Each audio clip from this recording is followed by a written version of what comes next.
खत्म की मोदी सरकार ने, तो लद्दाख में 2 इलाके हैं। एक कारगिल है जहाँ ज़्यादातर मुस्लिम रहते हैं और एक लेह है जहाँ ज़्यादातर बौद्ध रहते हैं। और पहले तो बौद्ध लोगों ने बहुत खुशी मनाई क्योंकि उनको लगा अब हम कश्मीर से अलग हो गए, अब हमारा विकास होगा।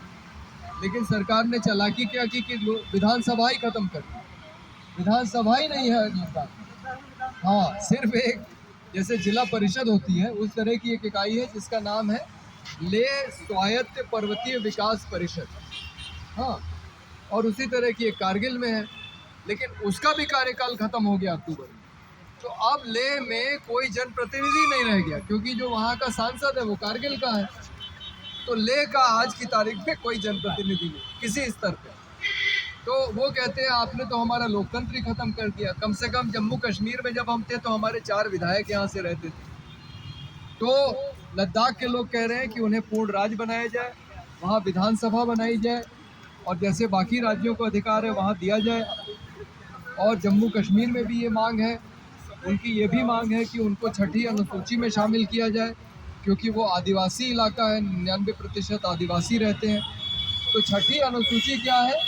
उसमें कुछ लोगों को विशेष अधिकार मिलता है, आदिवासी लोगों को। आपको मालूम होगा कि आदिवासी इलाके में जाके आप जमीन नहीं खरीद सकते, वहाँ का पेड़ नहीं काट सकते, क्योंकि वो तय करेंगे कि हमारे प्राकृतिक संसाधन का कैसे इस्तेमाल हो। तो वही अधिकार वो मांग रहे हैं।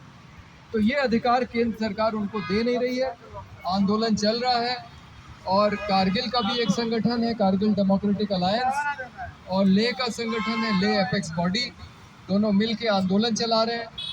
और सोनम वांगचुक जिनका हम नाम ले रहे हैं वो 5वीं बार अनशन पे बैठे थे और एकदम गांधीवादी हैं वो।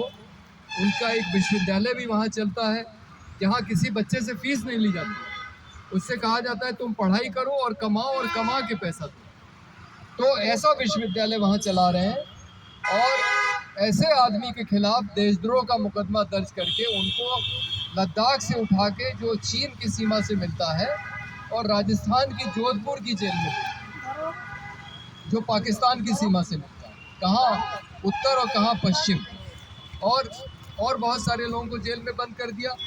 15 लोग अभी भी जेल में हैं और हमारी मांग है कि जो भी जेल में है अभी थोड़ा रुक जाओ, हो जाएगा 3 बजे का।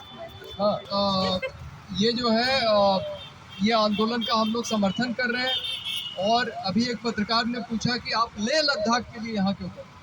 हमने कहा इसलिए कर रहे हैं ताकि लाल किले में बम ब्लास्ट ना हो, क्योंकि आपने जम्मू कश्मीर का जो अधिकार छीन लिया है तो जम्मू कश्मीर के लोग नाराज हैं और वो बम फोड़ रहे हैं। लखनऊ की भी एक डॉक्टर पकड़ी गई है। तो जब तक आप जम्मू कश्मीर की समस्या का हल नहीं करेंगे तब तक ये बम विस्फोट होते रहेंगे। तो इसलिए हमको लखनऊ में करना पड़ा ताकि यहाँ भी शांति रहे, यहाँ का कोई डॉक्टर जो है वो किसी आतंकवादी घटना में शामिल ना हो। तो ये बहुत ज़रूरी है। एक किसी ने कहा है कि अगर कहीं पे मानवाधिकार का हनन हो रहा है तो मानिए कि सब जगह हो रहा है। तो अगर वहाँ अन्याय हो रहा है तो यहाँ भी हो रहा है और उसका असर यहाँ पे आ रहा है। आप जम्मू कश्मीर में अन्याय करेंगे तो दिल्ली में बम फूटेगा, है ना? तो इसलिए हम लोग को ये समझना जरूरी है कि हमारा सीधा जुड़ाव है। और आज देखिए राजीव भाई, हम लोग के धरने में कभी कोई पत्रकार नहीं आता, कभी गलती से एक वो आ जाता है अपना वो सरवर हुसैन वो 1-2 लोग आके न्यूज़ पेपर ले लेते हैं। लेकिन आज इतनी मीडिया आई है, मेरी 10 प्रेस रिलीज थी, खत्म हो गई।